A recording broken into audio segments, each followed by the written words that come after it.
Welcome back to Gerodynamics. Okay, so immediately after filming those initial box opening videos, the channel takes kind of a short break. Luckily, I had filmed enough, and I'm gonna try to release magic box opening videos like every weekend, or at least every other weekend. Try to keep those going as much as possible.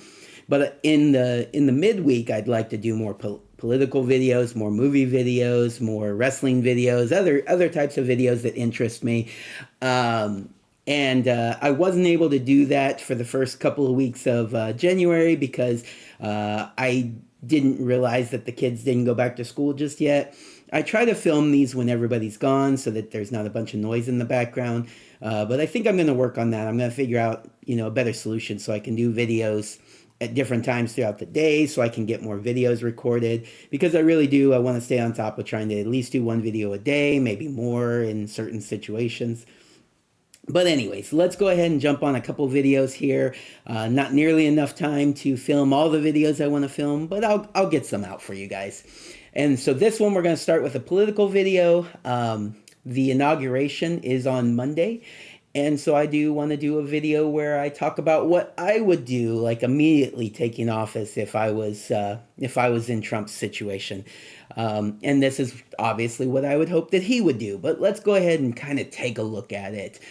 What are the first things that Trump should do when he takes office? What do you think he should do? Comment down below. Let me know. But yeah, more comments the better. But let's move forward. Okay, so first things first, let's see here. Get all of the cabinet members and other appointees confirmed. That's the first thing that we would like to see Trump do when he gets put into office. They're already starting to have all the hearings. And as soon as he can get everybody appointed and get everybody confirmed, then they can start the business of moving forward with their individual projects because everything's going to take time and you need to get the ball rolling just as quickly as possible. You need to have some go in there and clean house. You need to have some, let go of people from the previous administration. You need to have other people hiring people. You need to have people working on spending cuts and, how they can start reducing the size of the executive branch. You need to have some people going in there and figuring out what investigations need to move forward, those sorts of things. So you need to get those guys put in place and let them start doing their jobs. We're already seeing things improve in the run-up to Trump's presidency, and that's probably a separate video. But we'd like to see them continue with that momentum. FDR can go in there and can start really looking at all these additives that they have in our foods. They already went in and they banned, I think, red dye 4, I think, something like that. And so we want to see more of that kind of thing. Those sorts of things. Get the appointees in there, get them done, get them moving forward with their jobs. Musk and Vivek can start, putting suggestions on how to cut spending, those sorts of things. All right. Then, pardons. Immediately, he needs to start looking at everybody that should be pardoned. And of course, this is mostly the people from January 6th. Most, if not all of those people who have been prosecuted or persecuted, however you view that, could be pardoned at this point. Again, possibly every one of them, but hopefully he takes some time and really kind of looks at everything just to make sure there's not anybody in there that really there should be some sort of punishment that exceeds what they've already, experienced, the punishment that they've already received. Because, if you went and you trespassed, your punishment should be over already. You've been punished enough. Those sorts of things. All right, so pardons. But not just the January 6th people. You want to start looking at other people who were politically persecuted. And hey, maybe some other pardons. This is the only term that Trump is going to serve this time. He's already served one term, so he doesn't get reelected again. So he could really just move forward and start pardoning people that need to be pardoned at the very beginning. They usually wait till towards the end of the term, but that's also usually in the first term, those sorts of things. But yeah, he can move forward with looking at anybody who's been persecuted politically, pardoning those types of people, and other options. All right, what else are we going to do after some pardons? Take every executive action that can be made to secure the borders and coasts. Okay, so the borders and coasts, not just the southern border, everything. We really need to secure our nation from people coming in illegally. You can't really make all the other changes that need to be made to immigration. You can't really start. I mean, you can start deporting people, but if the border's not secure, if the coasts aren't secure, then they can just come right back in. So we want to go ahead and make sure our borders and coasts are completely secure. Some of that is going to be bringing people back, bringing our military back to secure our coasts, and possibly borders, although that's a little bit more of a dicey subject, and definitely something we could do, but it is going to ruffle feathers. So we may not want to rush into placing troops on the border, but having troops guarding our coast is extremely important. We need our airspace protected. We need our coasts protected. We need our borders protected. And then we can move forward with some of the other issues. But those aren't the only executive actions. There's going to be other executive actions that need to be taken.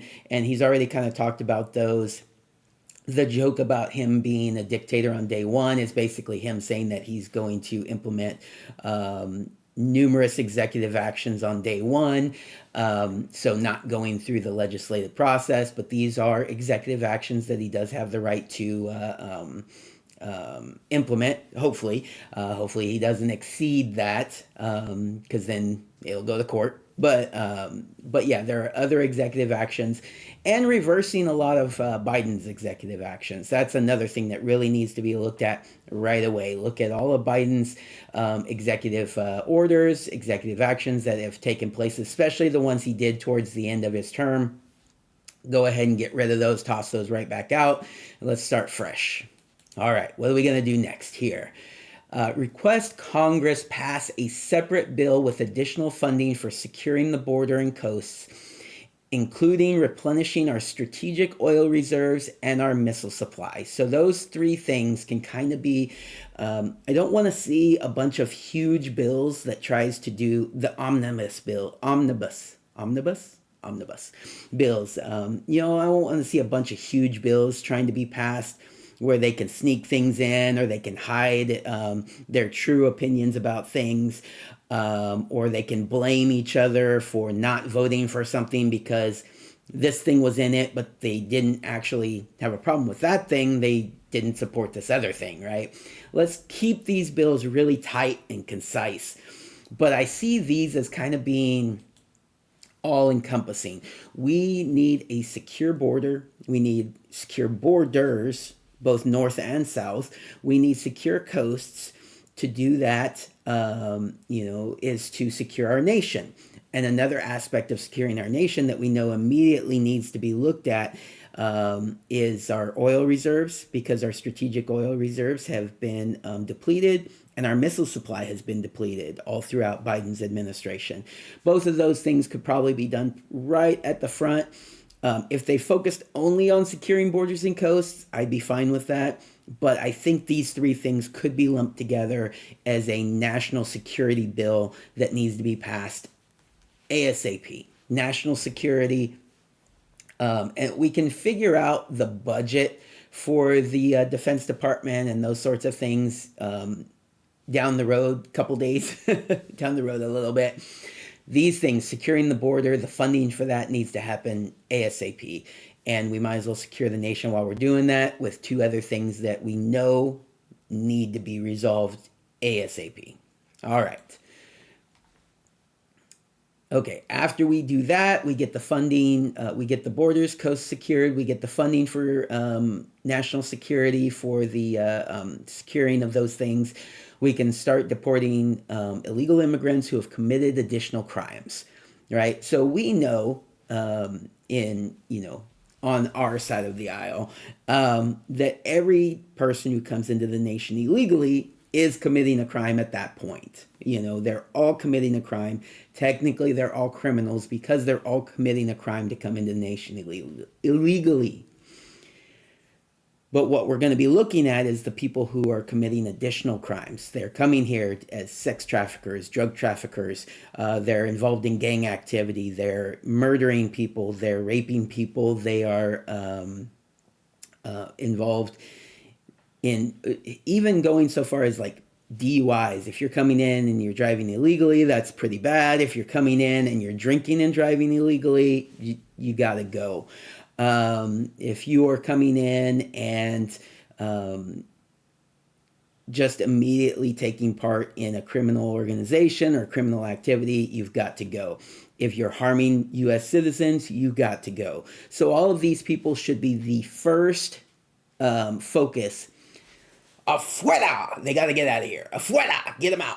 Right? And so those are the people that need to go. That's going to take quite a bit of time. It's going to take quite a bit of effort, time, resources. So focusing on them first, and then we can see where we are as far as, you know, continuing with the deportations. You know, we do need to make sure we're securing our country, and those are the people that have to go. If you're a terrorist, if you have ever been involved in terrorism, or you are involved in terrorism currently, you got to go. Obviously, that goes without saying, and I almost went without saying it, but there you go. All right, moving forward. Request Congress pass a separate bill to fully fund the Social Security Fund and separate it from the general fund again. I put this extremely high in the priority listing for me. I highly doubt this is going to be one of their first priorities. Why? Because it is a really contentious issue and they have a lot of stuff that they need to get done. However, for me, to get the budget balanced, it's going to take a huge effort. But before we even do that, the Social Security Fund is one of the biggest hurdles that we come when it comes to balancing our budget. We are constantly spending towards the top of the percentages in our budget on the Social Security Fund. And we need to be able to go in and say, you know what, this isn't working. We're constantly in the hole. And right now we have current taxpayers paying for the people who are already retired. And the money is owed to these people. You can't just say it's not going to be paid to them. It needs to be paid to them, and we're not going to take that away from them. We're not going to harm these people. They're already, they've already put in so much effort to grow and improve this country. They've lived their lives. They had a promise that was made to them. We have to keep that promise.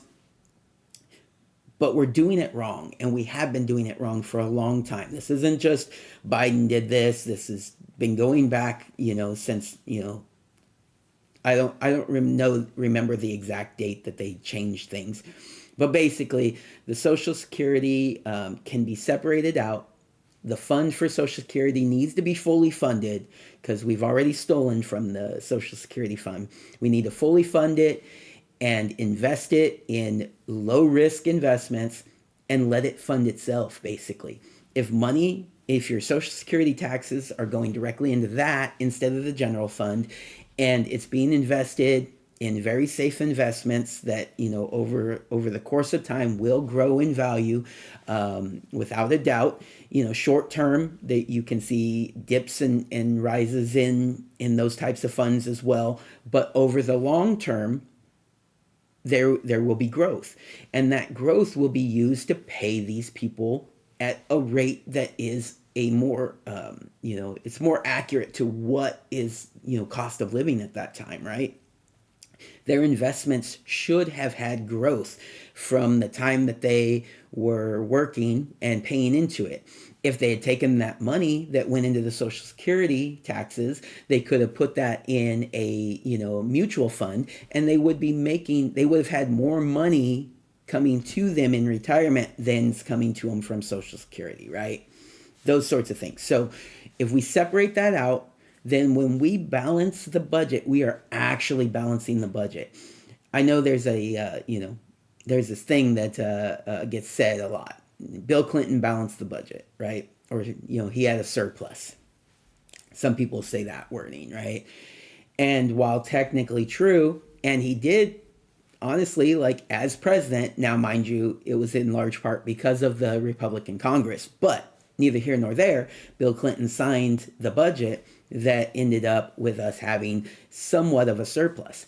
The reason why there's an asterisk is because it included the Social Security fund, which, that's not the way that's supposed to work. But that's the way it has been working for a really long time. And so what we need to do is separate that out. We can actually balance the budget instead of relying on the Social Security fund, which should be a separate thing, and just move forward from there. And then we can focus on balancing the budget. And we don't have to worry about that issue anymore of saying, hey, we need to cut spending, and them saying, oh, you're just going to cut benefits to people on Social Security. No, that's a completely separate thing from cutting spending resulting in a balanced budget or a zero-based budget, which we'll get to. All right, so take out the Social Security, fund, fully fund it, get it separated. That's the next priority for me. Making it every executive spending cut that can be made. So this is where, Elon Musk and Vivek Ramaswamy is going to come in. They're going to say, this can be cut, this can be consolidated, we can get rid of this department, we can consolidate these departments into one department. All of these things that can be done as executive actions without Congress getting involved need to be done ASAP, get those spending cuts done. And let's move forward. Now, did I put this here? Let me go back to it. Not yet. We'll come back to what I was about to say. Next step, audit the Federal Reserve and each executive department. So there's been a lot of calls to audit the Fed. Some people want to abolish the Fed. We can get rid of this thing. But can we get rid of it altogether? That's what we need to find out. There's probably some roles that it's playing that we would need to make sure are still covered. But in general, we at least need to audit it. But that shouldn't be limited to the Fed. That should be every executive department. We need to know exactly what's going on in each executive department, figure out where a bunch of the waste is, figure out, if they have money left over that, oftentimes they end up needing to rush out and spend to try to keep their, levels of spending up. We need to figure out what's going on with their budgets. All right. If there are any current surpluses for each department, return them to reduce the 2023-2024 deficits. Okay. So we have 2023-2024 deficits. This is the spending we're technically still on because they did a continuing resolution. They have not passed the 2024-2025 budget yet. So when we look at current spending, that's for the 2023-2024. Was everything spent? Did everybody spend all of the money that they had received? If not, that money could then be put back into the surplus or into the deficits for 2023-2024. We can see those reduced, and we can move forward from there. Deficits are when you spend more than you bring in revenue each year. That's your deficit. After the year is over, any deficits are added to the national debt, right? Technically speaking, there's a national debt is accumulating throughout the year as well, but that's just looking at the deficits as they are at that point, because you may already know you have deficits in certain things, right? But technically speaking, the 2023-2024 deficits are added to the federal debt. Then we move forward with 2024-2025. And any deficits we create in 2024-2025 are then added to the national debt. after that. So if we apply the surpluses to the deficit from 2023-2024, then that reduces that national debt that we are then moving forward with 2024-2025, having a balanced budget to no longer continue adding to the national debt other than interest, but interest should be getting paid each year, and we'll talk about that a little bit. But just in general, the goal is to move forward with no further deficits and no adding to the national debt. That's the goal. Whether we'll get there or not is a big if. All right, moving forward. Surpluses, each department applied. Estimating the remaining tax revenue for the 2024-2025 fiscal year. Okay, so to know what our budget should be, we should know what our revenue, we should have an idea of how much revenue we're spending, right? And so this is always kind of tough. It's tough for people out there in the real world, budgeting for themselves. You know that you have a check coming in every week, but say you budgeted, right? And then you lost your job. Well, then you don't have that revenue coming in, but you had budgeted. So now all of a sudden, your budget's all messed up, right? So we're estimating to a certain degree, but we're doing educated estimates. And so we need to estimate how much tax revenue we're going to have for the rest of the year. That's what we need to figure out so that we can budget that revenue accordingly. All right.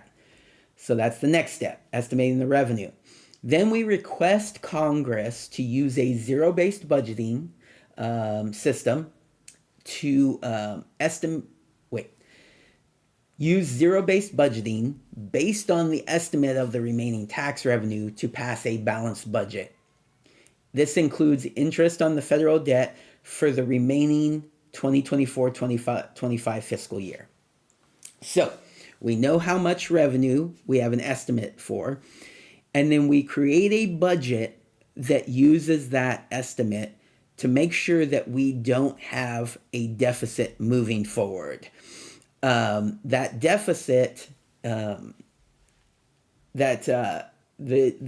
goal of not having a deficit means that if we don't have a deficit moving forward and we're paying our current interest, then the national debt should not increase moving forward. And that's the ultimate goal, okay?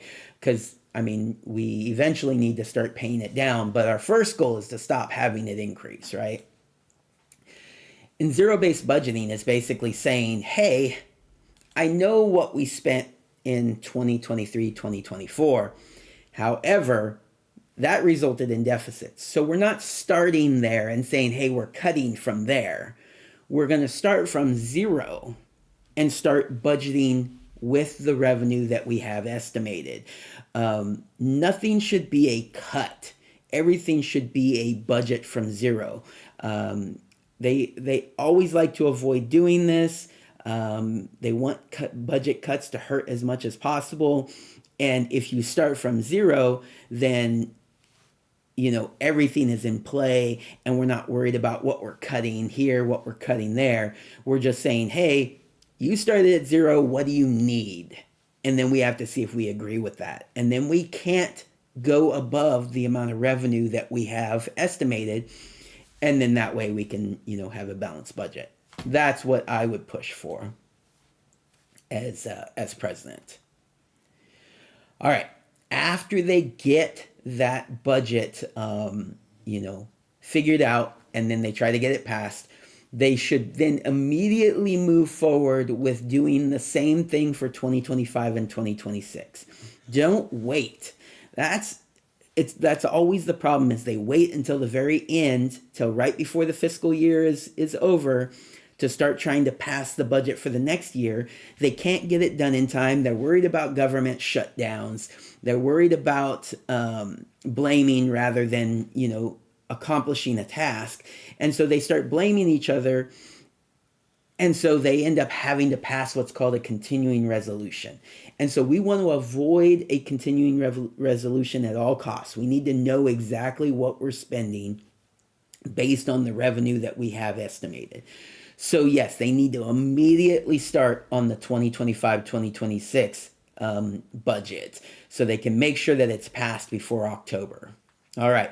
They're also going to use a zero-based budgeting on this to pass another balanced budget, including interest on the federal debt. And this time, they're going to include an emergency fund. 2025 is already like not half over. We're, let's see, October, November, December, January. We're like 4 months into this current budget. By the time they get it done, I could see it being half over. We're already halfway through. We don't have time or resources to try to balance a budget and do an emergency fund. We're just kind of too late for 2024, 2025. So for 2025, 2026, we should have an emergency fund. What is an emergency fund? If you budget for your own household, you should know what an emergency fund is. Crap. My tire I just got a nail in my tire. They're not going to be able to put a patch in it. I'm going to need a new tire. How am I going to pay for this new tire? Well, you have an emergency fund that can cover it in the short term, right? That way you don't put it on a credit card, causing you to have more debt. And that's what we want the government to do. We want them to have this emergency fund.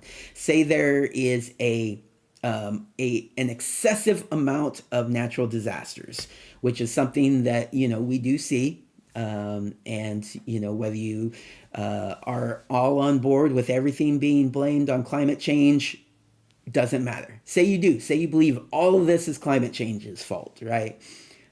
We should still be prepared. Even more reason to be prepared, to have an emergency fund so that we don't have to go in and pass these like emergency debt bills, basically, where it's saying, oh crap, we need to, we have this debt that we're going to incur because of these natural disasters. That's what I'm looking for, is an emergency fund that can be used if we ever need, that emergency fund to take effect, so that our budget doesn't get blown up in the process. All right. Let's see. Also requests Congress include contingencies in the balanced budget to apply any tax revenue exceeding the estimates. So say, we have an estimate. So the budget is based on estimates that are based on the prior year's tax revenues, right? So if we're creating a budget for 2025, 2026, that's based on an estimate of tax revenues based on what we received in 2024, 2025. It's not going to be exact, but it's a good starting point. In most years, keep this in mind, in most years, even when they cut taxes, in most years, tax revenues increase each year, right? The only time you see tax revenues go down is when there's a huge drop in the government, in the economy, right? The GDP. So like when we saw a huge drop in the economy because they had to do the shutdowns for COVID, right? We saw a huge drop in the economy. We saw tax revenue go down. We did not see tax revenues go down after the Trump tax cuts. We saw they didn't go down until the COVID shutdowns, okay?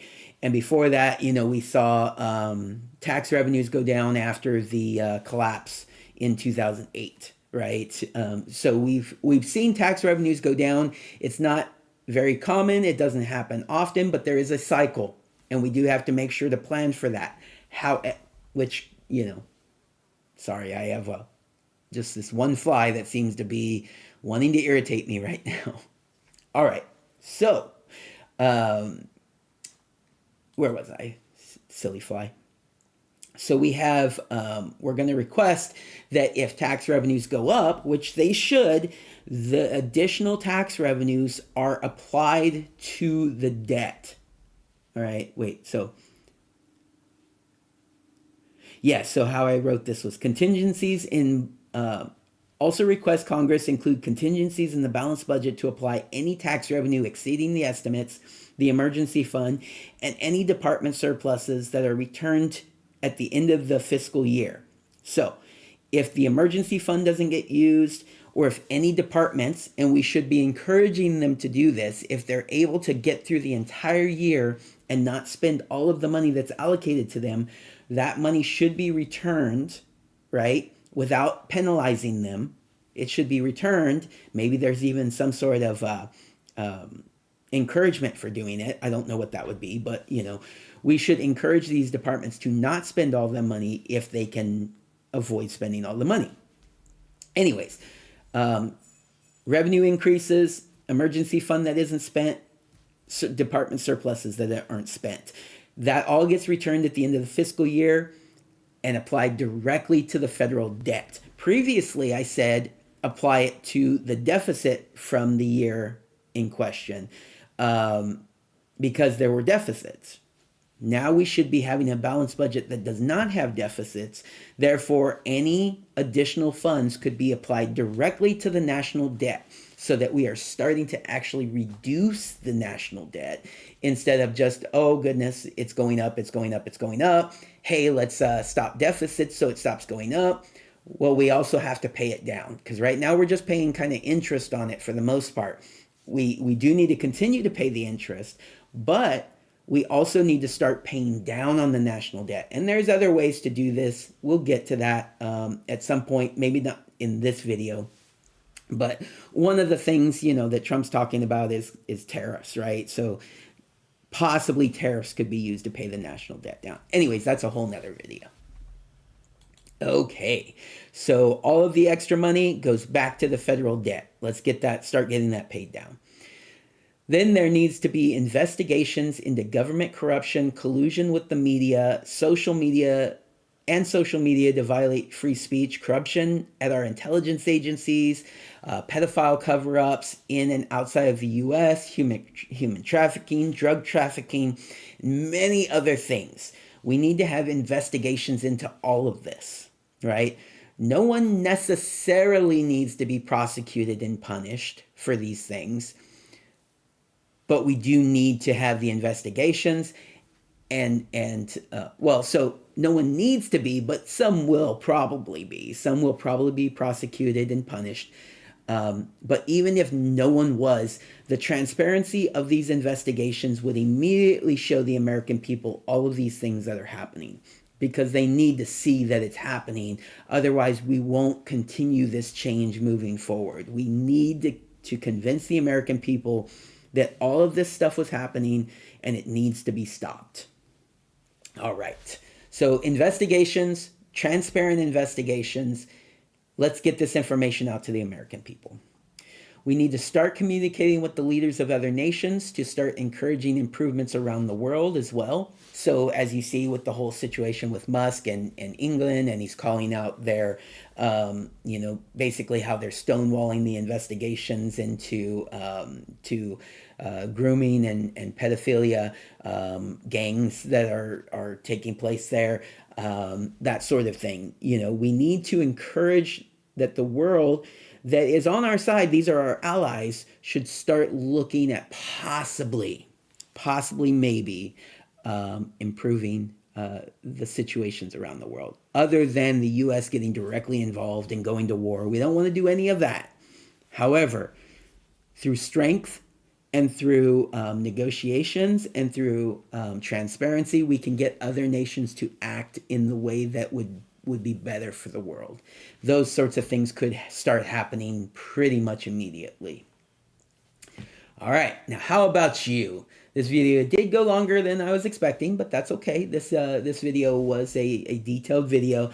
I enjoyed making it for you. I've missed making these videos for you. And so hopefully you enjoyed watching it. My goal is to try to do shorter videos about smaller topics so as not to be such big, expansive videos. And then I can get more videos out to you guys each day, that sort of thing. And then if you don't want to watch a whole 30+ minute video of me talking about what the president should do once he's inaugurated next Monday, then you don't have to watch a whole big old video. You can just watch it in short bursts. All right, everybody, let me know what you think. Afuera, we need to get this spending under control. We need to get rid of a bunch of these departments. Let's get this stuff moving. I have faith that this is what's going to happen starting next week. All right, everybody, take care. Have a good day.